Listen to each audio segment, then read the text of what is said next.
Good morning and happy Monday. Today we are going to, or all week, we're going to be reading Flat Stanley, his original adventure. Each day I'm going to be giving you some questions to think about and to answer to yourself. You don't have to write it down. You can talk about it or you can think in your head what the answers to the questions are as well. So today we're going to be reading chapter 1. It is called The Big Bulletin Board. Breakfast was ready. I will go wake the boys, Mrs. Lambchop said to her husband, George Lambchop. Just then their younger son, Arthur, called from the bedroom he shared with his brother Stanley. Hey, come and look. Hey!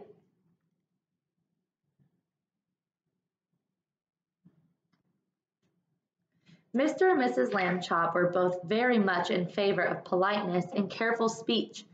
Hay is for horses, Arthur, not people, Mr. Lambchop said as they entered the bedroom. Try to remember that. Excuse me, Arthur said, but look! He pointed to Stanley's bed. Across it lay the enormous bulletin board that Mr. Lambchop had given the boys a Christmas ago so they could pin up pictures and messages and maps. It had fallen during the night on top of Stanley. But Stanley was not hurt.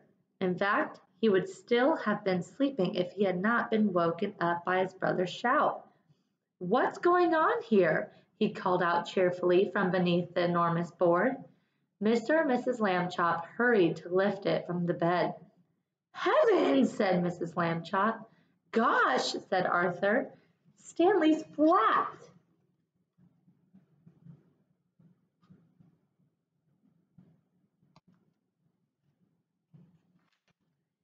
As a pancake, said Mr. Lambchop. Darnest thing I'd ever seen. Let's all have breakfast, Mrs. Lambchop said. Then Stanley and I will go see Dr. Dan and hear what he has to say. In his office, Dr. Dan examined Stanley all over. How do you feel? He asked. Does it hurt very much? I felt sort of tickly for a while after I got up, Stanley Lambchop said. But I feel fine now. Well, that's mostly how it is with these cases, said Dr. Dan.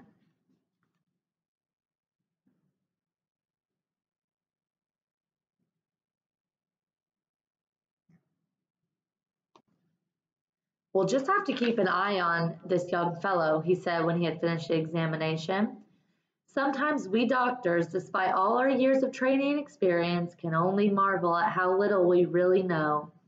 Mrs. Lambchop said she thought Stanley's clothes would have had been altered by the tailor now, so Dr. Dan told his nurse to take Stanley's measurements. Mrs. Lambchop wrote them down. Stanley was 4 feet tall, about a foot wide, and a half an inch thick.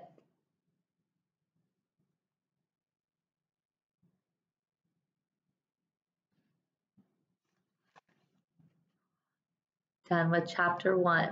So I want you to think about these 4 questions. Number 1, who are the people in the Lambchop family?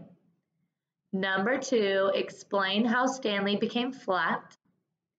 Number 3, what did the doctor say about Stanley being flat? And number 4, devise or come up with a plan for Stanley to become normal width again. So remember, he's only half an inch thick right now. So how do you think he can become his normal width again? All right, so think about those questions, talk about them. You don't have to write them down. And just remember, we just read chapter 1, so we learned all these questions. All right, and I'll write the questions in the description box below. Bye, have a good Monday.